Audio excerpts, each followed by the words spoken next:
Hello, listeners, and welcome back to another episode of Quote Unquote with KK. Today, we have picked up an interesting issue to discuss on our podcast. You see, there is a lot of misinformation, fake information, statistics, global ranking, positions of India and China that is floating around on various social media channels and mainstream media, and analyst discussions comparing both the countries. Remember that both the countries are in the billion population club, the BRIC, and fastest growing economies of the world. There are debates based on these data points on which country is performing better. In the Xi Jinping's authoritarian China, much of the information is filtered and they carry out the narrative that is of the CCP of China, and it wants the world to acknowledge China as a global power. However, on the India front, there is propaganda not only by China and other countries and our homegrown political establishment, which wants to portray India negatively. This impacts business, investment, and other international discourse. Let me give you an example. During the second wave of COVID in India, although the death due to COVID was comparatively lower on a per thousand population, but the narrative carried out portrayed India as a very bleak situation and a failed country to manage its pandemic situation effectively. However, some of the Western and Chinese sponsored media published India's doomsday scenario in managing COVID and used statistics in an absolutely or rather negative and misrepresentative manner to portray India as a very high risk country. We know that very little information was available on how poorly managed China's COVID pandemic management was, in spite of their big release of their massive celebration of end of COVID in Wuhan and their COVID vaccine. In spite of such misleading propaganda and release of information in media, we know that there were several lockdowns and waves after waves after this celebration and being the first vaccine producer in the world. Let me also take up another issue. Various global ranking keep emerging where India is being misrepresented or poorly ranked in these global rankings. Yet anti-India and Chinese propaganda use this to beat India, and various potential investment managers like us are affected negatively due to such information that is misrepresented and misleading. We have to do a lot of number crunching and explaining and rationalization to our potential investors and explain that a lot is better than what it has been portrayed. Even on the Indian healthcare system, which is robust, and it's the fake news and some stray incidents of neglect or professional conduct which gets blown out of proportion in our journals or newspapers, which sometimes also gets published or republished in Western media such as New York Times or Wall Street Journal or the Washington Post, etc., which get picked up by our investors, and we have to do doubly hard to pull out this bluff out with our investors time and again to say India is a safe haven for healthcare investment. I had written a blog on a similar title relating to fake information, hate speech on social media that has been skyrocketing exponentially. The army of fact checkers appointed by the FANG companies that dominate the social media space to verify is not adequate, not to mention the stress and psychosomatic issues that these fact checkers are exposed to while doing their job. Our hedge fund algos had predicted Chinese crisis in July 2015, and our shorts were correct, and our fund and Nissim Taleb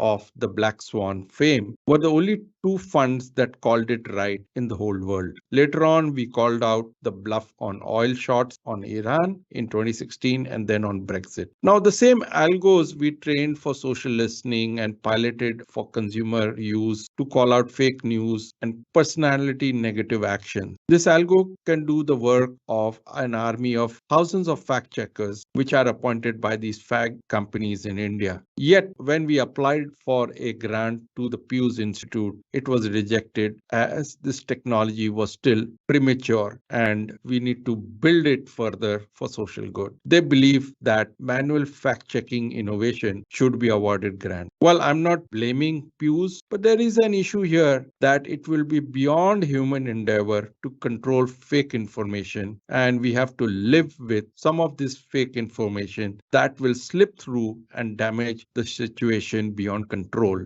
in any country, including India. Therefore, our podcast today is on Fakier, Fakiest, who's eventually going to win the race. For our podcast today, we will discuss the extent to which this fake and fakery is being floated around on India and China front, and who will eventually win this race. Let's for a moment assume that the current narrative around Xi Jinping's authority in China and fascist Modi's India, as we compare the two countries and the systems, to be constant. Let's not debate about which is better and who's better. But we will try to use the PESC framework for a podcast today to assess the damage that it is doing to business and investment. Now, what is PESC? P stands for politics, people, power, propaganda, policing. E stands for economics. S stands for social, statistics, society, sentiment, stock market, sex. T stands for technology, and C stands for consumer, COVID, courts, and conspiracy. So that's the PESC framework. For you to discuss all these issues, we have invited an eminent academician and sociologist who has devoted a good decade of his career tracking China and its society, and has recently been following India. His pro-India narrative seems to raise hackles in our mainstream media for his bold state. Dear listeners, let me introduce you Professor Salvatore Babone. He has been doing rounds of India and now also appears on Indian TV channels for his pro-India view. Let me read his profile. Dr. Salvatore Babones is an American sociologist and an associate professor at the University of Sydney. He is also an associate fellow at the Institute for Policy Studies and a frequent commentator on international affairs. He has written several books and articles on topics such as globalization, development, democracy, and China. Some of his recent books are The New Authoritarianism, Trump, Populism, and the Tyranny of Expert, American Zionist, Chinese Money, American Power, and the End of History, BRICS or Burst, Escaping the Middle Income Trap, 16 for 16, A Progressive Agenda for Better America. He has also appeared on various media outlets such as BBC, CNN, Al Jazeera, Times Now, and India Today. His website has several posts and publications and opinions which he has shared very, very vocally. He has recently started an India-focused but Western-facing think tank called India Century Roundtable, ICR, that is dedicated to providing detailed, objective, fact-based research on India and its liberal democratic institutions. The objective of ICR are very noble and are to conduct social scientific research, disseminate social scientific research to promote public understanding of India, to facilitate people-to-people connection, and to support community development. His board has certain very, very strong names, which include Tony Abbott, the former Prime Minister of Australia, Mr. Maurice Newman, the former chairman of Australian Stock Exchange, and many more who will be joining India Century Roundtable. The link to ICR is provided below. With such an expert we have on our podcast, it would be an interesting to get his take on India and China's fake narratives and who will eventually win the race in the world as a global economic power. Welcome to our podcast, quote unquote, with KK, Professor Babones. It's a real pleasure having you here, and we have been following you in India since your talk in various media forums here in India, and it's real pleasure having you here. But more importantly, what we want to get out from you today is your years of experience of following China and giving us a perspective as to what's the real picture between India and China. I'm thrilled to talk on the topic. I'm actually a comparative sociologist, not an Indologist or India specialist, and all of my work has focused on post-socialist transition economy. So I came to the study of India from the perspective of someone who'd studied previously Russia and East Central Europe, and then China, and now coming coming to study of India. Excellent. So that's a great context to start with. What we are going to really use is what we people in our consulting days used to use a framework called PEST-C and PEST and C. Over here, we would expand it to many more contexts and try to cover as many issues and understand what's the true big picture between India and China as we talk today, and conclude with your take as to who is faking more or who's more truthful. All right. Happy.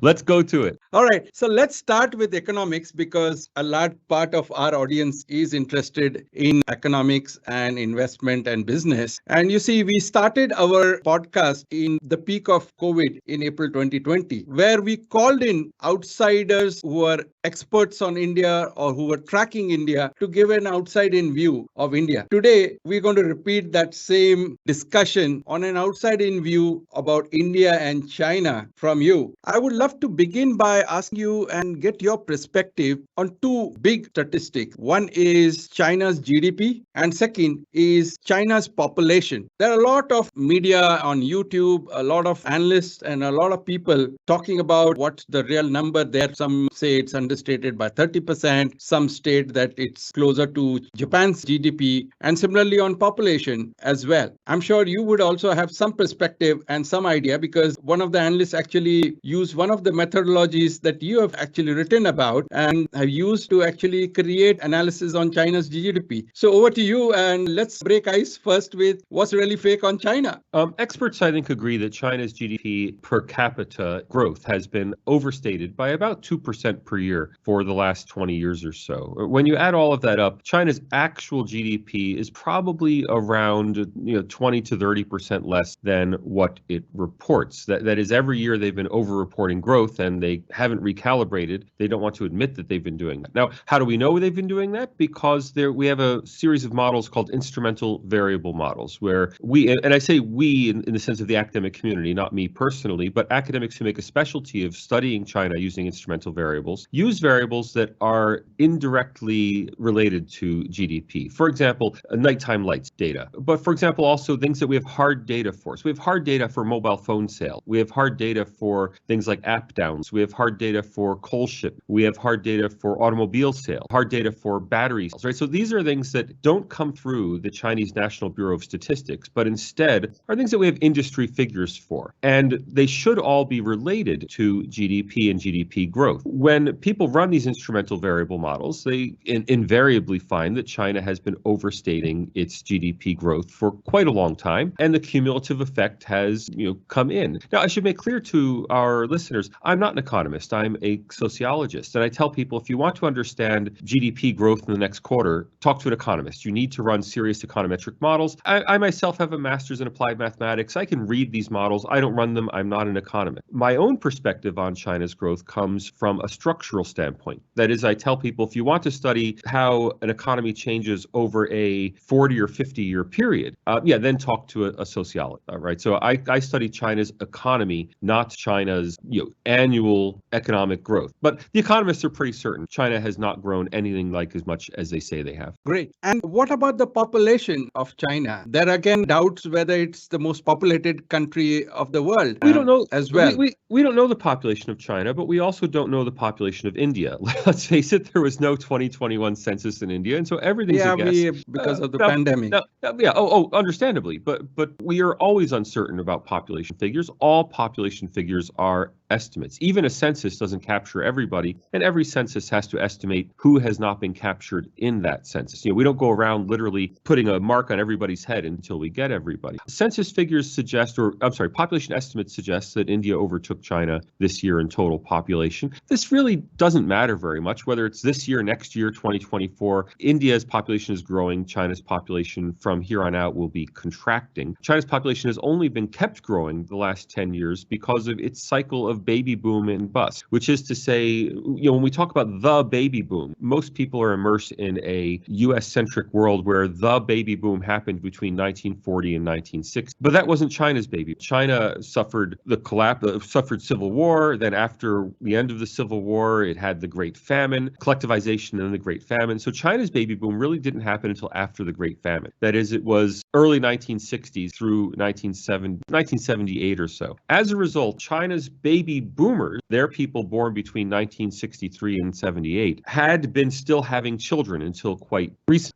So the current population, the current boom in the number of young people in China that China's just coming off of, the boom in young people that happened between 2020 and 2022, that boom in the number of young people was the after effect of China's previous baby boom. That is, the baby boomers were having children. China's population profile is wild. When you look at China's population by age, you can see the effect of the Great Famine of 1966 too. But the result is that now China's population is in irretrievable decline. That is, the last big generation in China has now moved out of its childbearing years. There will still be people who are their own children coming up through the age pyramid, but China's population is in inexorable decline through the end of the century. Who knows what happens after 2100? But between now and 2100, China's population will shrink dramatically. Right now, it's at around 1.4 billion. Demographers expect that that will decrease to something around 900 million. It could go as low as 700 million by the end of the century. It could stay above a billion. There are a lot of scenarios in which it stays above a billion. And I actually have a PhD student right now working on demographic projections for China and India, for that matter. India's situation is different. India has had a very slow decline in fertility rates. Now, fertility in India is roughly at replacement level, which means India has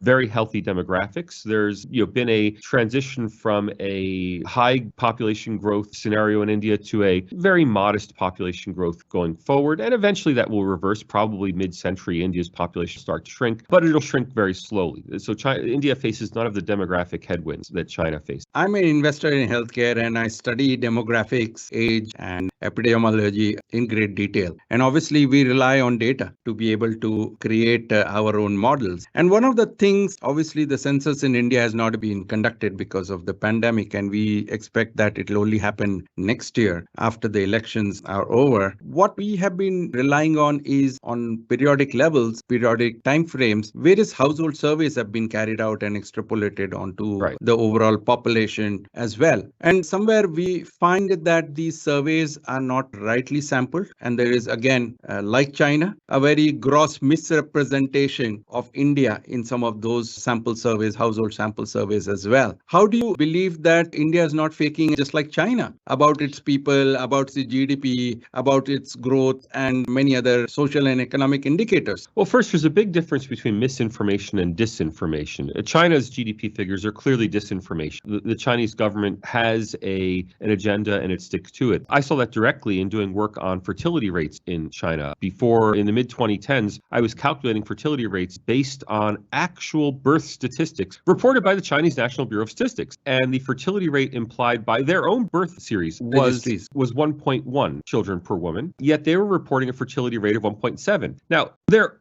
own statistics on childbearing, if you could just put them in a spreadsheet yourself and calculate the fertility rate, and it was different from what they're reporting as the headline fertility rate, dramatically different. Now, I don't think anything like that happened in India. There may be errors in India. I can't speak to that. I have no inside knowledge of India's demographic and household surveys. I simply take the statistics at face value. I have not seen any academic analysis suggesting that there is intentional manipulation of data in India. I've seen lots of suggestions in op-eds, from the outside by people who don't like the stats they're seeing. Are the stats correct? I can't certify them for you, but I have no reason to believe they're incorrect. Excellent. So we can't say that India is faking its number conclusively here. I think it's extremely unlikely that India is faking its number. Are there errors in Indian numbers? There are errors in all numbers. I mean, for example, I'll give you a simple example. It's very difficult to capture the informal economy. And so if we study GDP, countries that have a large informal economy, and all poor countries have a large informal economy, that's not captured in the statistics, or it's not captured properly. Now, as the economy formalizes, more and more of that activity comes into the GDP statistics. So growth can be overstated by the fact that an activity that was previously unmeasured but existed is now getting measured because it's moved into the formal sector. Same economic activity, same person has the same tea stall, but that tea stall was previously lost to the statistics. Now it's being captured. And so that appears as GDP growth when in fact that's not growth, that's simply improvement in statistics. Now, that happens all the time, and that's why we have regular restatements of series, especially for poor countries, where a new base year is established from a new baseline survey, and you'll see that the GDP suddenly rises 10% in that 1 year. Right. There was a whole area of economics. I could digress on this forever because the economic statistics is a favorite topic of mine. There's a whole area of economics called discontinuity economics, right, where people were modeling these changes until an anthropologist, believe it or not, pointed out, no, these aren't actual periods of 10% growth. These are just restatements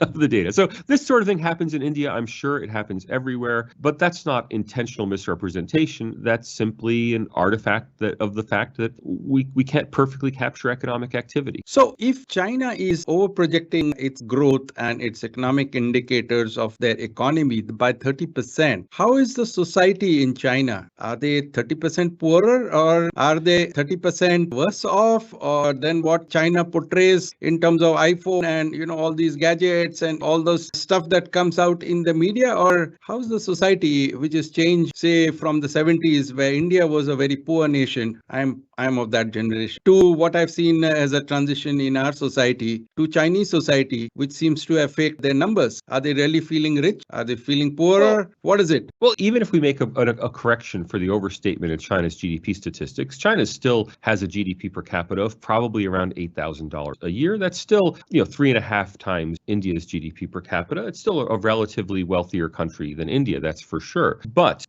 we have this problem of measuring statistics in market economies. A lot of that chunk is that real estate and government spending, which is unproductive there. Well, real estate is not GDP. That's wealth, right? So, but if we get to the actual GDP statistics, part of the problem is studying GDP in a non-market economy. So, for example, in China, every year, roughly 100 million tons of steel are produced that are then just put out to rust because it's politically difficult to close a non-productive steel mill because they're state-owned industries, they're employing people, they're people with political connections. So instead of closing the steel mill, they let the steel mill run, put the steel out in a big pile, and it rusts. Now, that doesn't happen in a market economy, right? But it's still part of GDP. That is, and it's still part even of the nighttime lights. When we use nighttime lights data to instrument GDP, it's still there because those steel mills are actually running. It is part of GDP. It is not part of Chinese people's welfare, right? So when we use GDP as a broad welfare measure in a non-market economy, in a command economy,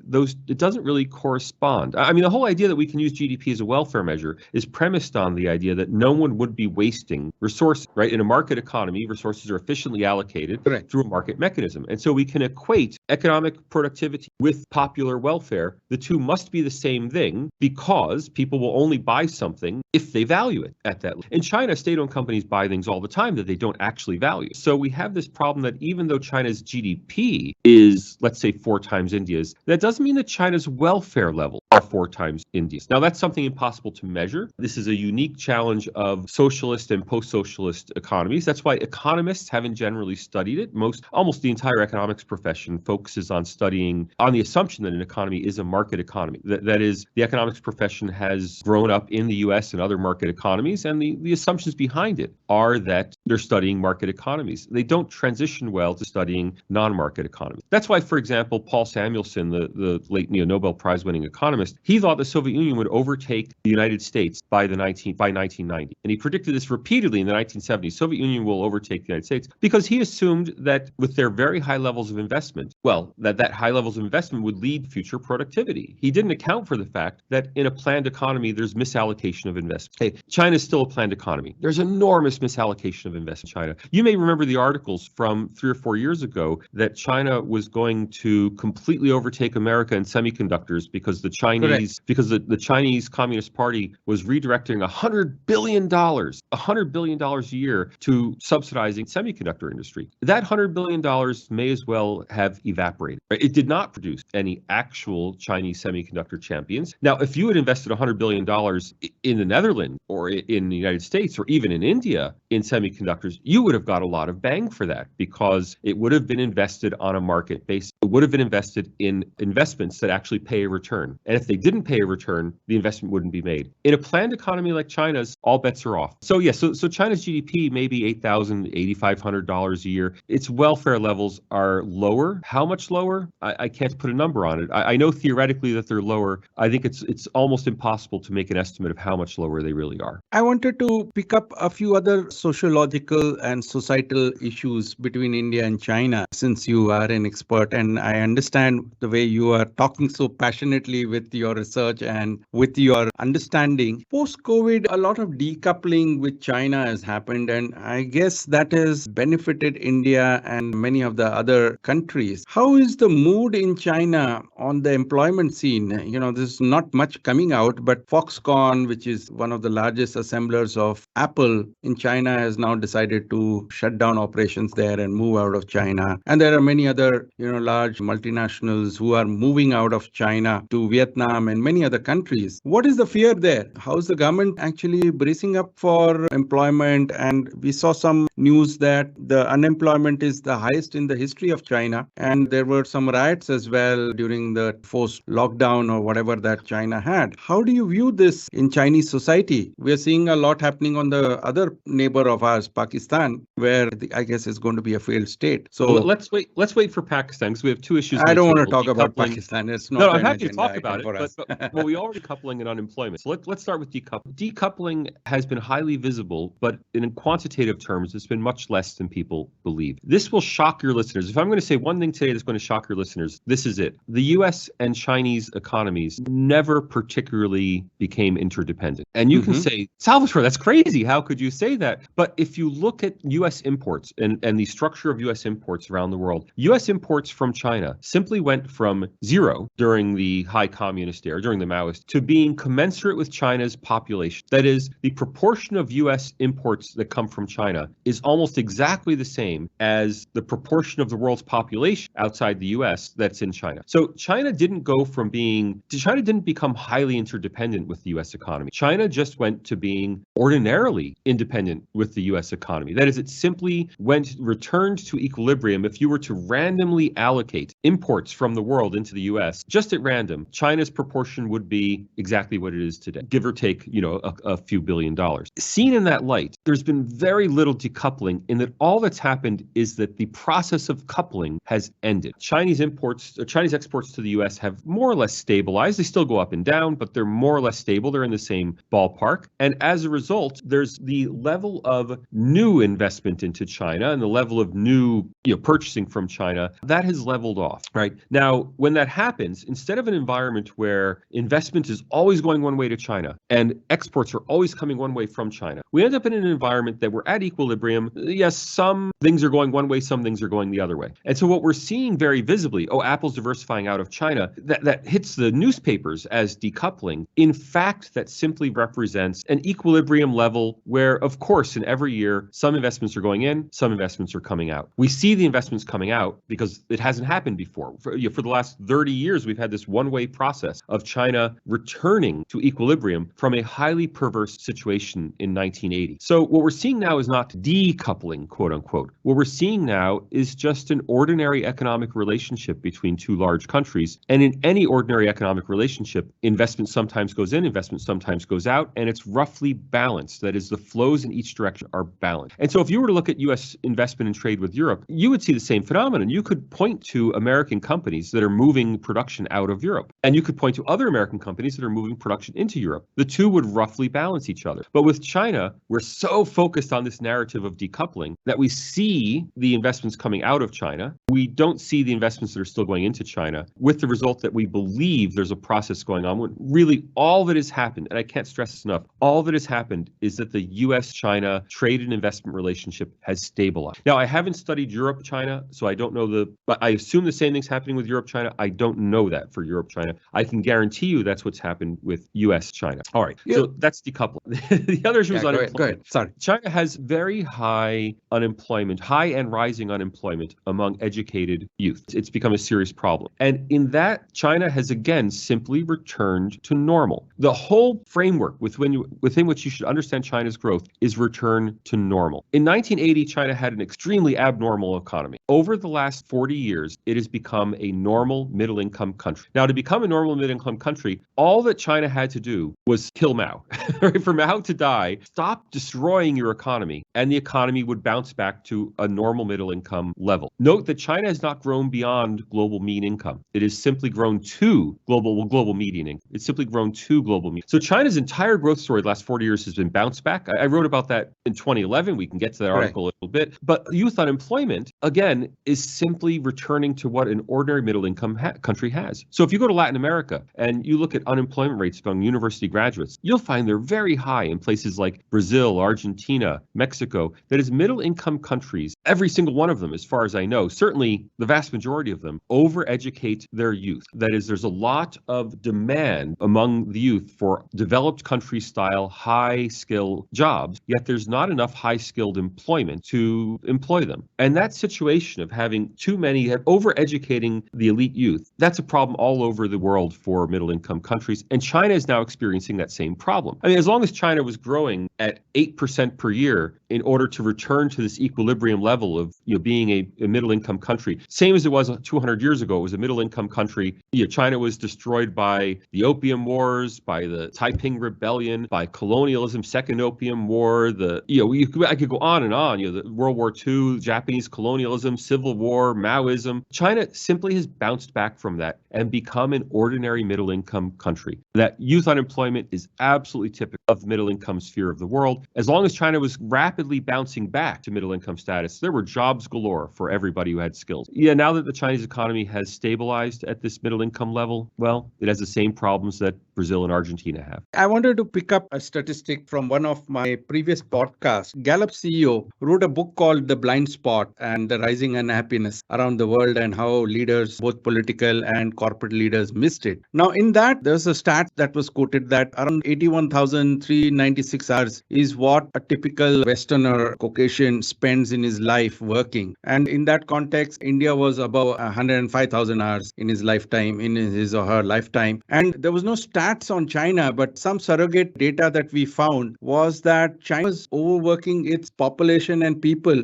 even higher than India. Although Indians are hardworking and do that. And just to collaborate that fact, I was on the Health and ICT Ministers panel for Africa. And in one of the countries where China was building some social infrastructure for that country on some barter for a port or whatever that they had negotiated, a lot of social outcasts from China were deployed on those projects. It's a huge human rights issue, but nobody talks about it from a Chinese point of view. But what I saw was they were put up in jails or whatever, those, uninhabitable working conditions. And then they were working, I'm told, about over 12 to 14 hours in a day on the construction or the infrastructure site. So why is this never ever an issue for China? But if in India, if there is a laborer who dies because of heat stroke or whatever, there's a big furor that, India has inhuman rights on labor and its labor policy. It's so unfriendly and it strikes down on employers.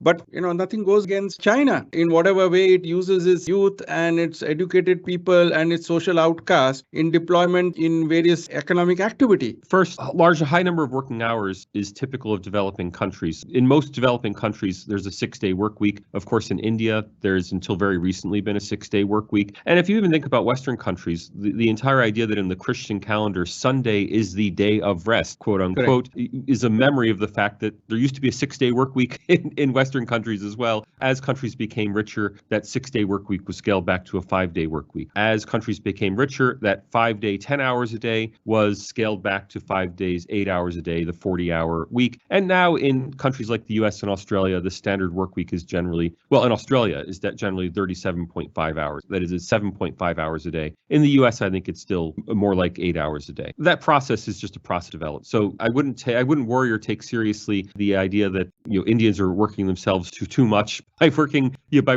20% more than people in developed countries. Well, people in developing countries all over the world work 20% more. They work one extra day a week. And as India cancels Saturday working, which is slowly happening in India, I know some Indian firms have gone to every other Saturday. Right? Correct. So instead of working a 5-day week, you work 5-day week, 6-day week, 5-day week. And I guarantee you that by the end of this decade, it'll be a standard 5-day week in India. And those working hours will come down as a result. Now, as for working conditions, that has everything to do with democracy versus totalitarian. I mean, India is a democratic country. You can't get away with working people to death for very long. I mean, you can get away with it. There are abuses everywhere in the world, abuses of workers. But in a country like India, they come to light. And because they come to light, they make press. They ultimately get corrected. They are getting presumably more and more rare every year as things come to light, over time. In China, as a totalitarian country, there's no such self-correcting mechanism. If workers are killed in a workplace accident, that's swept under the carpet, right? We don't have to know. That's one reason why China has been a popular manufacturing spot for Western companies, because you don't have to know who was killed manufacturing your product in China. And they don't want to know. Not just who was killed, not just workplace safety, but also environmental safety. So there have been many documentaries documenting visually, with video, the terrible environmental practices that occur in China. I mean, I'll just give you one example. I used to show it to my students, e-waste, right? So electronic waste has, computer chips and such, they have to be disposed of in a safe environment. It's very expensive to recycle them because of the toxic fumes, because you need special handling equipment. And so all of that has been sent overseas. And the Chinese company sends a certificate to the US company saying, we have properly disposed of your waste in accordance with international standards, et cetera, et cetera. Then you go and you follow the container to China, and you see that these computers are being broken up by poor people, with no protective equipment, sitting cross-legged on the floor, physically tearing things out with pliers, and then burning them up in a saucer over an open fire. And that's how they're melting down the metals. I mean, it's horrific. Yet you don't have to know. I mean, if you're a Western company, you have your certificate that says everything was disposed of properly. Now, that I'm sure happens in India. But again, in India, these abuses come to light. In China, they don't. With the result that India will be improving continuous over the next 10, 20, 30 years. China will not be. The only improvement that comes in China comes from the top down. So, for example, air pollution in Beijing has been improved. Why? Because Xi Jinping lives in Beijing. And so, top down, they can order changes that will improve the air situation. In India, this is going to be much more societal, much more bottom up. I hope it happens, but I'm confident it will happen simply because India is a democracy. And India, regardless of what they may say at Reporters Sans Frontières, India has a free and a very aggressive free press that is looking to expose these kinds of transgressions. So I don't want to be Pollyanna-ish. I'm sure that things do happen in India that shouldn't be happening. Things happen everywhere that shouldn't be happening. What we should focus on is, do we have processes in place to correct these and prevent them happening in the future? And India has those processes in place. I'm confident things will improve. Well, tied to this pollution and what you talked about is, I'm informed that a lot of water body in China is all polluted, and there's going to be a very acute food security and agri crisis in China. Although, given our large population, I've talked about it. I've been part of the Prime Minister of India's, food and agri reform task force as well. And you also talked about it in a forum where India needs to focus on its agriculture sector as well. Right. How do you compare the flood and famine situation and the food situation in China versus India? Although China we are is now not rich enough. anyway better, given that Yeah. we also had a failed farmer or successful farmer agitation with a failed farm reform agenda. Yeah, I discourage people to be triumphalist about problems in China. China has serious problems, but let's face it, China is now rich enough that it will never again suffer a famine. China can buy in the food it can't produce. So yes, China has serious problems of environmental degradation that may compromise its food production. Honestly, so does the U.S. There are serious problems of environmental degradation of farmland in the U.S., and that farmland will go out of production and, things will shift. But just like the U.S., China is rich enough to buy in whatever food it can't produce. So I'm not really concerned that there will be famine in China. Will there be a reduction in agricultural output? I'm not an agronomist. I can't say for sure. What I can say for sure is that there are challenges. We all know there are serious challenges, especially with water quality in China, and there are serious problems with soil degradation in China. But those kind of problems are faced, like I said, even in developed countries. China has the capacity to solve those problems if it chooses to. And I suspect that as the problem becomes more pressing, China will seek to solve it, just as China has, let's be, credit where credit's due, China has made progress solving its air pollution problems. It still has bad air pollution, but nowhere on the scale of India's air pollution. India has now taken over from China as the worst air quality in the world by far, Correct. because China has started to self-correct. correct. And I'm confident in the same way that when food production starts to fall beyond comfortable levels, China will start to clean up its act and make improvements to its agronomy. I want to shift back onto entrepreneurship. You see, Bangalore is called the Silicon Valley of the South, right? And obviously, we have created several unicorns. And obviously, I'm sure China has done even better than that, Alibaba and so many of them. And then suddenly we find that it's not gone IPO and the guy is on exile. How would China give confidence to entrepreneurs who are an engine for employment in a country or in an ecosystem? Why is there a crackdown for entrepreneurship and entrepreneurs in China beyond a certain point? Well, first of all, I should say that my friends in Hyderabad tell me that Hyderabad is now the top tech city in India. Oh, yes. Of course. Okay, of course, we'll talk in the Bangalore-Hyderabad corridor. 500 kilometers from airport to airport. But I know there's this competition. I take no position, by the way, on this competition. Look, China has prioritized control over technological advance. And you could see that was very clear in the Alibaba situation and the slapdown of Jack Ma. Jack Ma rightly pointed out that Chinese technology firms are being held back by excessive control by the Chinese Communist Party, and their response was not to reform the Chinese Communist Party. Their response was to imprison Jack Ma. China has killed its own champion, and I think that's very instructive, that what happens in a totalitarian country, the reason a totalitarian country can't even theoretically take over global dominance, cannot overtake the United States, for example, is the closed system. I mean, Alibaba was in a position to become the world competitor to Amazon. Right. It really was. It was competing successfully with Amazon in Europe. It already was the main online sales platform in most African and other developing countries. It was going gangbusters. And Alibaba was reined in by a communist party that was afraid that it was getting too powerful. Well, you wouldn't see the U.S. do that to Google. You haven't seen the U.S. do that to Amazon. Okay, there's talk about antitrust. There'll be Senate committees which will grill Sundar Pichai or hey, what is your... Jeff Bezos is not going to a secret CIA prison.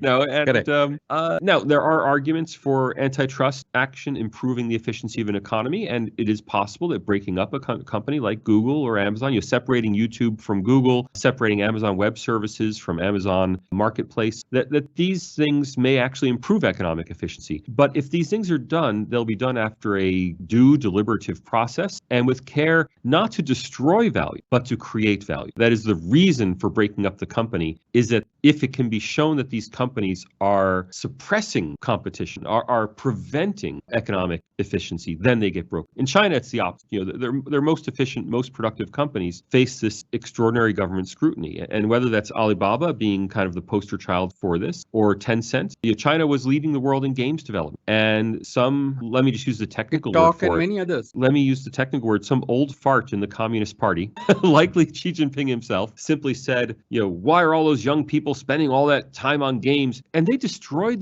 with one swoop, they destroyed the Chinese game industry. The Chinese gaming industry was not only larger than the U.S. gaming industry, but was starting to take over the U.S. market and the global market. But he destroyed their domestic games market in one instant, right? Just, nope, not allowed to play video games anymore. So this kind of very short-sighted thinking. I mean, China should be, if it had an open economy at this point, China would have become the global champion of online marketplaces, the global champion of payment systems. Remember, Alipay and WeChat Pay, until India came up to beat them, were the two largest online payments platforms, and they matured 5 years ago. They were fully mature, ready to roll out to other countries, except for one small problem. If you wanted to use WeChat Pay, you needed a Chinese identification card. Well, who outside China has a Chinese identification card? Alipay, I saw them advertising in 2018. I was in Rome, and they were advertising, 2019, I'm sorry, and they were advertising Alipay in Rome, but they were only advertising it in Chinese tourist districts because only Chinese people could get the app. It's crazy. I mean, Alipay and WeChat Pay were the greatest threat to American financial dominance that has ever come around. Forget about the BRICS currency. No one's going to use the BRICS currency. Everybody would have used Alipay could have become one of the major payment platforms of Europe, except China wanted too much control. Okay, so China has been just slapping down its global technology champions in order to maintain the control of the Communist Party. Because in the Chinese system, Xi Jinping maintaining control is more important than economic growth or technology success. And I could say the same is true in other countries that have these kind of autocratic systems. The same is true in Russia, certainly. Same is true in Saudi Arabia. I recently did a little series on Twitter about autocracy. If anyone wants to have a look at it. In autocratic countries, keeping the autocrat in power is more important than technology success. And that really is China in a nutshell. So what's now the juice behind digital yuan? Is the government now wanting to promote its own payment system and digital currency? What's internally? They're forcing people onto it. And look, they don't need the digital yuan. China, if it were a country, if it were a Western or even developing country like India, it would simply provide the infrastructure for private companies to provide payment systems. So in India, the government doesn't run a payment system. Correct. The government provides the Aadhaar number. Correct. The company runs the payment system. China has two champions of digital payments, and it is cutting them out by essentially forcing people onto the digital yuan. Government employees are first, so government employees are now being transitioned over to digital yuan, and the rest of the economy will follow. China will certainly be the first major country in the world to have an all-digital currency, but the purpose for that is not entrepreneurship and innovation. The purpose for that is social control. And that's why China is self-limited. It's not going to have an innovative online payments platform like it did 5 years ago. Instead, it's going to have a plodding, unproductive, government-run behemoth that doesn't exist to innovate and improve the economy. It exists to maintain control over its population. Got it. I am also wondering this whole propaganda about de-dollarization. It'll never happen. Flat out.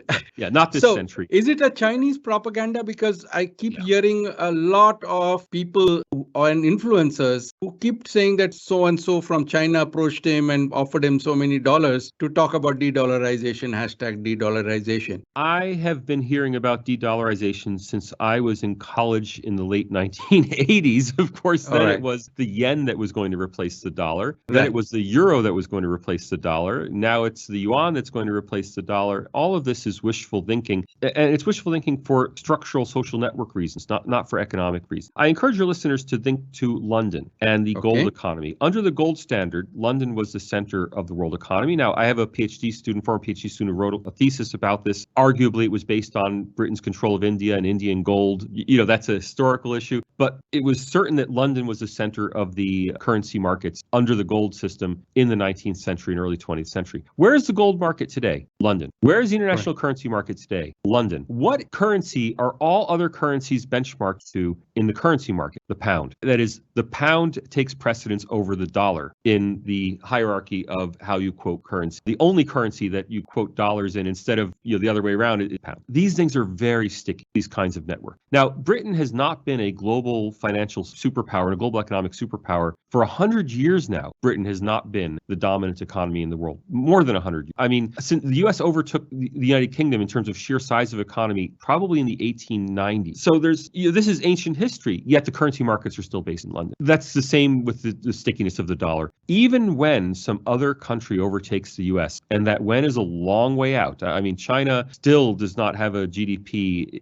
in foreign exchange-based terms. I mean, if you use purchasing power parity, you can get the Chinese GDP up above America's, but that's really just a sleight of hand. In absolute terms, the Chinese economy is still not up to the U.S. level. Even when it comes to the U.S. level, and it will eventually might eventually surpass the U.S., depending on the demographic, its GDP per capita is still only 1/8 that of the United States. So there's no one on the horizon. European Union's growth has stalled, and European Union, I think, is in long-term demographic and economic decline. There's no one on the horizon that would replace the U.S. as the center of the global economy until some country does that. Even after some country replaces the U.S. as center of the global economy, it'll take 50 years after that point for the world to de-dollarize. I give people these incredible examples. For example, in Belarus, the U.S. is practically at war with Belarus right now. The U.S. has not had diplomatic relations with Belarus for, I think, more than 10 years now. There's the war in Ukraine that Belarus is involved in. There's sanctions on Belarus. Yet the minimum wage in Belarus is set by the Belarusian government in U.S. dollars, which are then every month re-benchmarked to Belarusian ruble. Rents for apartments in Belarus are quoted in U.S. dollars, which are then re-benchmarked. Now, they don't use euros. They're on the doorstep of the European Union. They don't use euros. They use U.S. dollars. And I could give example after example of this. The U.S. dollar is simply the currency that that people want. So yes, there may be some swaps. I mean, China may buy Russian oil in yuan that Russia can then turn around and use those yuan to buy Chinese consumer goods. But these are just almost barter situations in terms of a market where you have a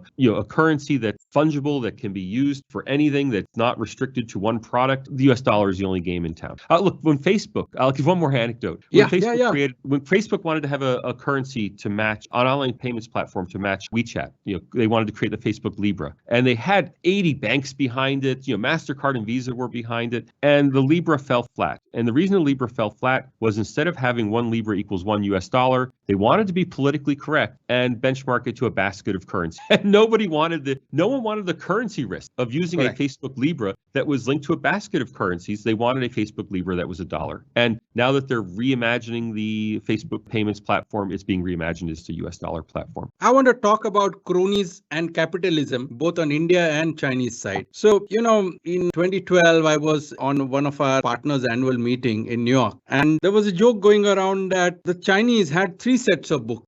One for I haven't heard this anecdote. Please, let's hear it. One for their investors who were from overseas US, and one which was the actual book. And all 3 of them were being audited by the Big Four without knowing that there were other books. I'm not surprised. All right. And by 2014, they had $1 billion plus exposure to book on China, and that went bust because somewhere this whole thing opened and they had to write off. As a result, the SEC cracked down on our partners and they had to file for bankruptcy protection and whatnot in the US. And there were huge penalties and fines for investor protection and lack of oversight and blah, blah, blah. Now, similarly, in India, we had a couple of such cronies, Satyam and many others.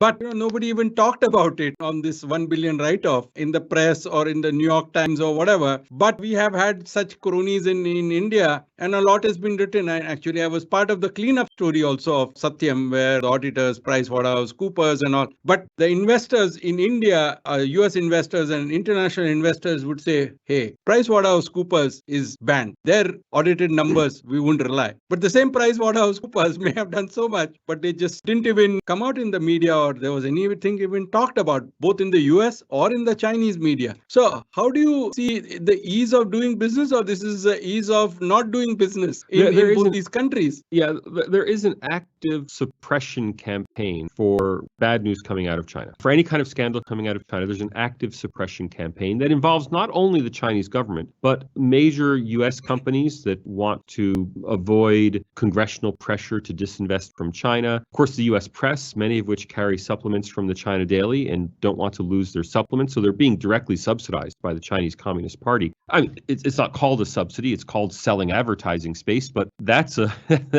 subsidy. So there's an active suppression campaign for any scandal coming out of China. There is an active amplification campaign for any scandal coming out of India. We saw that with the Hindenburg-Adani report, but more broadly, any scandal coming out of India gets amplified by multiple channels. It gets amplified by Chinese-supported press. It gets amplified by India's own press because India's press is English-speaking, and so we have access. If Indian journalists rightly publish articles about scandals in their own country, we can see it, because we read English and we have the same internet. Versus if the same scandal happens in a non-English speaking country, if it happens in Thailand and it's being published in a Thai newspaper, no English speaker is aware that it even happened. And then India has the additional burden that the entire Middle Eastern subsidized press plays up any Indian scandal. So Al Jazeera, Al Arabiya, and the whole state-sponsored press in the Middle East. So any scandal coming out of India gets triple amplified. India's own press, China's funded press, actually quadruple amplified. The US press, the Middle Eastern press, anything coming out of China gets quashed. Now, we still do hear about China, but it's in much more muted tone. When we hear about India, it is,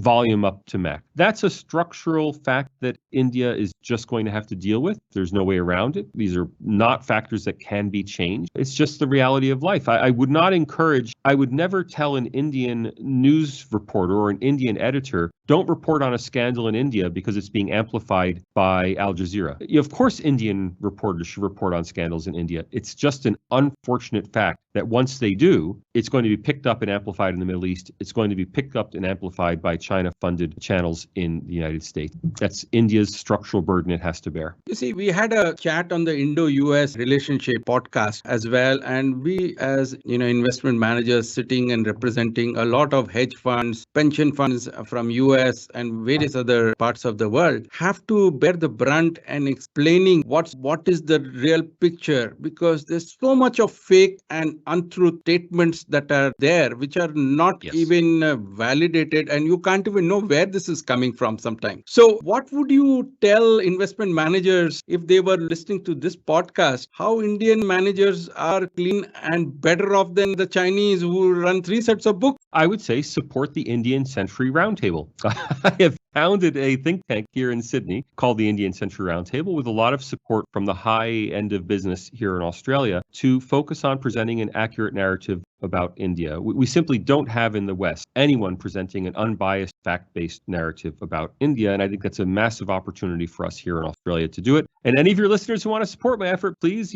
reach out to me. You can easily find my email address online. If I were doing such an effort for China, the Chinese government would fund it. Okay. Well, not if I wanted an accurate, I'm sorry, I should qualify that. If I wanted an accurate view of China, the Chinese government would not fund it. If I wanted a positive view of China, if I were starting a pro-China think tank, I could get the couple $1 million I need from the Chinese Communist Party. Now, of course, I'm not selling. The great thing is for me as an academic, I don't have to sell propaganda about India. All they have to do is tell the truth about India. And it's a positive story, far more positive story than what we're seeing in the global press right now. And so we're commissioning reports on topics like economic reform in India, like freedom of press in India, like the judiciary in India. But, we're very resource constrained because the Indian government's not going to give us money. I haven't asked them for money, but they're not going to, it's not what they do, right? The Indian government can't just through a secret channel slip us $2 million precisely because India is a democracy. So for precisely the reasons we want to set the record straight on India, we can't get the Indian funding for this effort. No, you're mistaken. Amartya Sen was getting funding because he was an Indian and a Nobel laureate and got it in some other way. Which obviously this government did not continue. So but he was bad-mouthing India. And obviously his other, I don't know. Should that name be even taken here on this podcast or not? Relationship. They're not getting funding. So prominent Indians have been supported outside the country and academic programs have been supported about focus on India, but they are generally skeptical of India. That is, they're being supported because they're members of the Indian elite, not because they are doing a service to the world by promoting a factual narrative on India. Yes, the Indian elite supports its own. Fine. I think every elite does that. I'm not begging for money from the Indian elite. And we're at this point entirely talking to Australian sources of funding. I just raise it as, first of all, I raise it because honestly, if anyone does want to support us, we'd love to have support from the private sector. But I'm raising it to just point out the challenge here that India being a democracy creates the very challenges that India is facing by being accused of being a non-democracy. India having an open system creates the perception that India is corrupt. Ironically, because corruption in India comes to the fore. People report on it. People become aware of it. Corruption in China, corruption in Russia, corruption in Saudi Arabia, that's repressed. We all know it's there. Everyone knows these are highly corrupt countries, but you don't see the stories about their corruption because those stories are being repressed as opposed to elevated. So in a way, having all this anecdotal noise about corruption in India is an indicator that India is probably not so corrupt, or at least that India is addressing its corruption in ways that other countries may not be. I would love to talk to you offline on industry funding. Yeah, sure. Because we have done something of that through, and there are certain things that I also shared in the past. And a voice like you and your team would be definitely a valuable piece, especially as part of the Quad and other international dispensations that India is now collaborating on. But I don't only bring it up to be, cute and beg for money. I bring it up to illustrate for people how different it is. A think tank that is positive about the Middle East will get funding from a royal family in the Middle East. A think tank that is positive about China will get funding from the Chinese Communist Party. That's the difference between a real democracy, a self-correcting democracy, and these totalitarian or autocratic systems where nobody is slipping me money from India. Now, even there was a big headline when I was in India last November. Salvatore Bonis registered foreign agent for for Oh, yeah, I know. India. And it was big, the print ran with it, etc. And I pointed out to people, first, if I were working for some other government-linked company or some other country, I wouldn't be registered. Second, I was registered for a $4,000 payment. Right? I mean, that's how small the amount of money is. That is getting a payment out of India.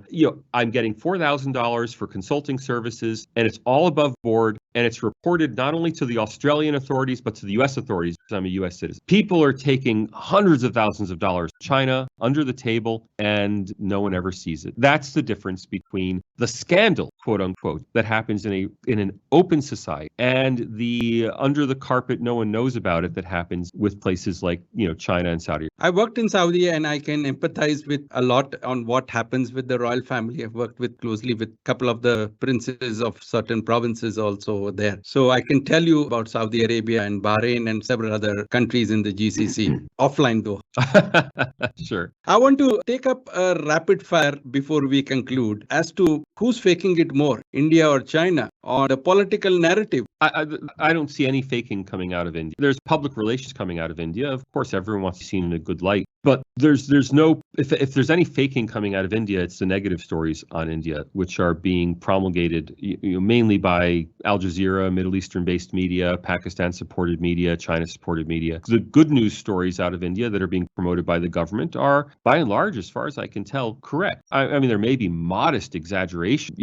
When we talk about number of toilets built, and I see that there's an investigative report on The Wire that some toilet was built, but the person doesn't use it. It's like, well, yeah, out of you build hundreds of millions of toilets and one of them is not being used that you've discovered. That hardly convinces me that the official narrative. Yeah, we have a chief minister in Delhi now who has built 15 toilets in his palatial bungalow at the cost of 4 lakh rupees per toilet. Yeah, how many toilets are in the bungalows of the members of the Central Committee of the Chinese Communist Party? Nobody knows. And this is not what about. No one's bungalow should have 15 toilets. The point is, in India, this news comes out. And that's what makes me so bullish on India, is that India has the tools in place to be self-correct. On economic front, who's faking it, China or India? Yeah, China. I know that there's been some controversy. I think Arvind Subramanian said that India's GDP statistics are fake. Look, you can go back to the September 2011 issue of Foreign Affairs magazine, in which there were 2 articles about China's future growth. One by a person named Salvatore Babonis, who said that China's growth would level out by the end of the decade, and after 2020 would be just the background level of growth of a middle-income country, probably 2 to 3% per year,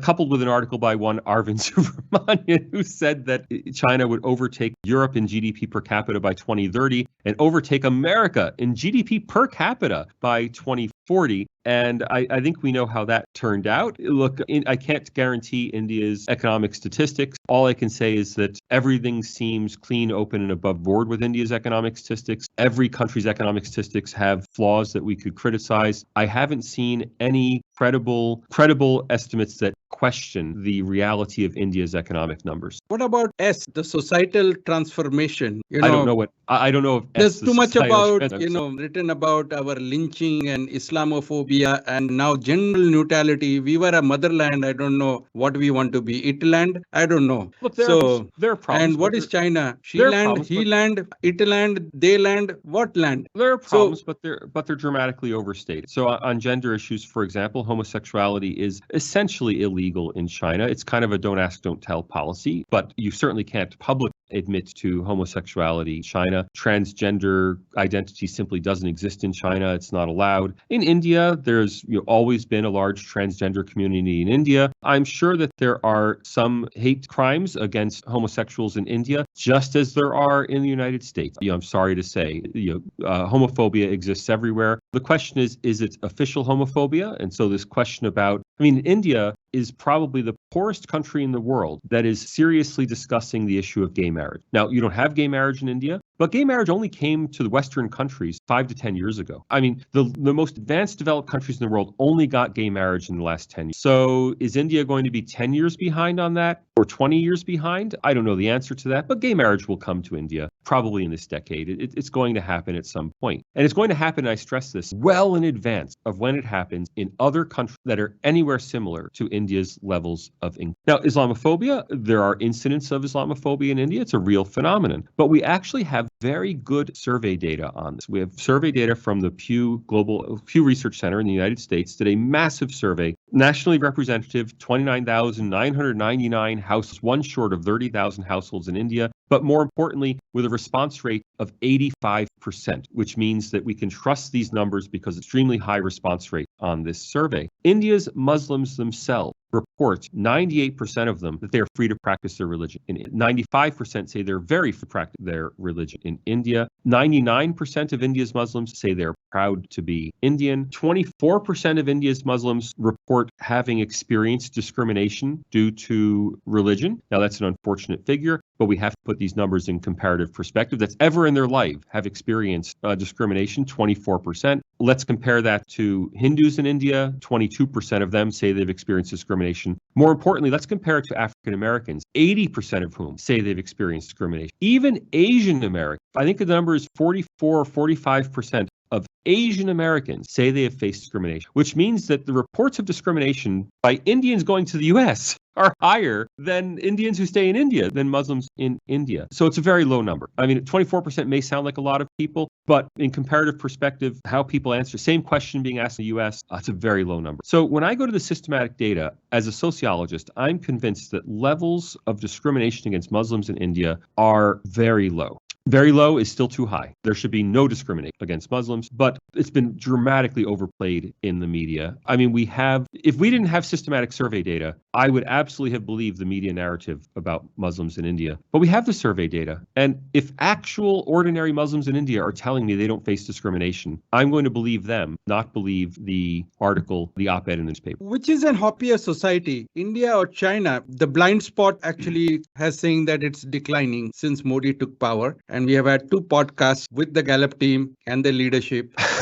There's no data on China. So I'm relying on your information and your data. I would guess say, which is happier society. Look, on the Gallup index, I would suspect that China would be quote unquote, and I want to stress your title here, quote unquote happier, only because happiness as measured by Gallup is correlated. I think the correlation is 0.8. It's over 0.8. You have to go to my Twitter, you can get the correlation. It's correlated greater than 0.8 with GDP per capita. So what they're measuring is not how people feel in their souls. What they're measuring is what's the level of GDP of a country. It's a worthless. Look, Gallup does this survey to generate interest for people to commission Gallup polls. It puts Gallup in the news. It gets reported. All countries want to know, are we happier than our neighbor? It's a meaningless statistic that simply reflects GDP per capita. Excellent. What about technology?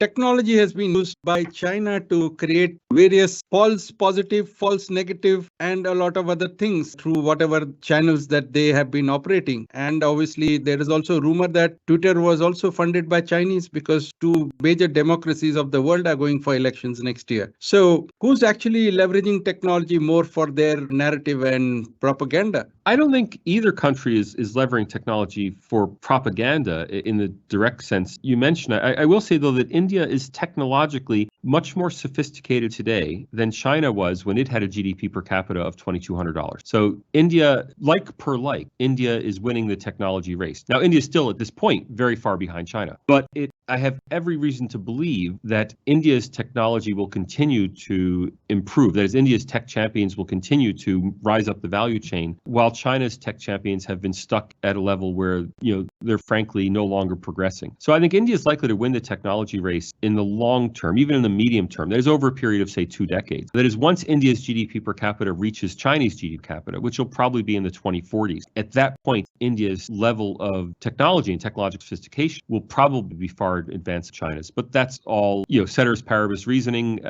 No one can be sure what will happen in 20 or 30 years. So all things taken, the way the narrative is, you have authoritarian Xi Jinping on one side and a fascist Modi on the other side. We are not arguing what is right, what is wrong. We don't want your feedback as well. We have 2 different governments portrayed to the world or the way the world believes. Which is better? Are you facetiously saying a fascist Modi? Look, there's Well, nothing that's the fascist. narrative Yeah, in the that's the West. narrative. I know. There's nothing fascist about the Indian government. There's nothing authoritarian about the Indian government. There's nothing autocratic about the Indian government. These words have actual meanings. Nothing totalitarian about the Indian government. India has, you could say, a populist government. Narendra Modi is certainly a populist politician, and I think that's fair to say. I don't view populism as a smear word the way that the press seems to view it. But aside from being populist and aside from I think it's fair to say that the BJP inappropriately stoked intercommunal tensions in India. I think that we could see better behavior from the BJP, not Mr. Modi. Mr. Modi is very careful not to be disreputable in any way. I mean, he's the most reputable person imaginable. But the party he leads does engage in communal politics in a way that I think is irresponsible for a dominant party that could maintain its dominant position without stoking communal tension. That said, the level at which it does it is pretty minor. It's all part and parcel of the rough and tumble of democratic politics. I want to be clear, I don't support it. I merely contextualize that it is no different fundamentally from the way U.S. political parties stoke intercommunal or interracial in the U.S. tensions and exploit them for political gain. I mean, my own president, Joe Biden, actually said, if you don't vote for me, you ain't black to his African-American audience. You must vote for me if you're African-American. Well, I can't. Could you imagine Narendra Modi saying in a campaign speech, if you are Hindu, you must vote for me because I'm the only real Hindu? It's inconceivable, right? So again, I'm not trying to forgive these kinds of transgressions. I'm just contextualizing. Now, there are people, and I see them on Twitter all the time, saying that if you don't vote for the BJP, you're not Hindu. And that kind of language is really inappropriate. That kind of language is, I think, promoted by, at the local level by some BJP cells. And I wish that the BJP leadership would crack down on that and tell people, you know what, that's not something that's appropriate to say. But if that's the worst we can say about a country, and I think that is the worst we can say about Indian democracy under Narendra Modi, that's not really such a condemnation. And I think that's really where we stand. India's a vibrant democracy. And the idea that there's any kind of equivalence between Narendra Modi and Xi Jinping is just crazy. It's not even, it just can't be taken seriously. I mean, Xi Jinping is literally the leader of a totalitarian country who can imprison anyone he wants at will, who can take away anybody's right to travel, and not only can, but does, and can do it arbitrarily with no checks on his power, no courts to appeal to, nothing. It's simply his word and it gets done. He wanted to destroy the video games industry, and within a week, the video games industry was gone. He wanted to destroy Alibaba, and within a week, Alibaba was destroyed. Ordinary human rights activists, they're all in prison. Chinese lawyers can't even represent people who are accused of violations by the government, because if they do, human rights activists, that is, because if they do, they themselves are in prison for human rights activists. Concentration camps in the Uyghur area, the repression of Tibet. I mean, to make comparisons like this is just crazy. I know people do it, but wake up, everybody. These are two entirely different systems. We need to smell the coffee. You need to smell it all. I mean, it's these comparisons, and I do see them, are simply absolutely unfounded. Again, I don't want to minimize problems in India. I simply want to contextualize them that the kinds of problems that Indian democracy faces are similar, broadly similar to the kinds of problems we see in the United States, United Kingdom, and Australia. I'll just give you one example from Australia. The former Australian Prime Minister, Scott Morrison, secretly swore himself in to 5 separate ministries so that he could secretly sign documents on behalf of those ministries. So he was secretly the Minister for Telecoms, Minister for Health, in addition to his being Prime Minister. He didn't tell anybody. He kept it secret. He signed these documents seriously. It only came out after he left office. Could you imagine? If you could imagine how the world would explode with condemnation of Indian democracy if Narendra Modi secretly put himself in charge of 5 different ministries and secretly approved things that his own ministers were unwilling to improve, the internet would explode with condemnation of Indian democracy. We just say in Australia, he shouldn't have done that. And there are some investigations, but no one's faith in Australian democracy has been shaken. I want Indians and people who, especially more importantly, people who invest in India, people who are looking at India, to understand that the kinds of allegations that have been leveled against Indian democracy and Indian rule of law are absolutely in line with the kinds of allegations we see leveled at American democracy and American rule of law, and even Australian democracy, Australian rule of law. They're simply part and parcel of an imperfect but always improving democratic. There you go, listeners. Who's faking more and who will eventually come clean and dominate the world race eventually, based on the PESC framework. I really appreciate these positive words that you have said about India and obviously laid bare the fake and the fakery around India and China and your perspective as an outsider looking towards both India and China. Really appreciate, Professor, for spending this time and talking to us. Obviously, there are a lot of people in India who are talking as if you are a pro-government lobbyist for India. And I wanted to say that Professor is an independent individual, does not represent India in any forums or any other platforms or think tanks. All his views today are independent based on his research and his team's work over the years on India and China. So with that, I wanted to thank Professor for your time this morning and talking to us very candidly and openly about the fakier and fakiest between India and China and who's going to win the race. Thank you so much and really appreciate for your time and your effort to make it possible for our podcast today. Thanks to you and thanks to your audience for listening. Bye-bye.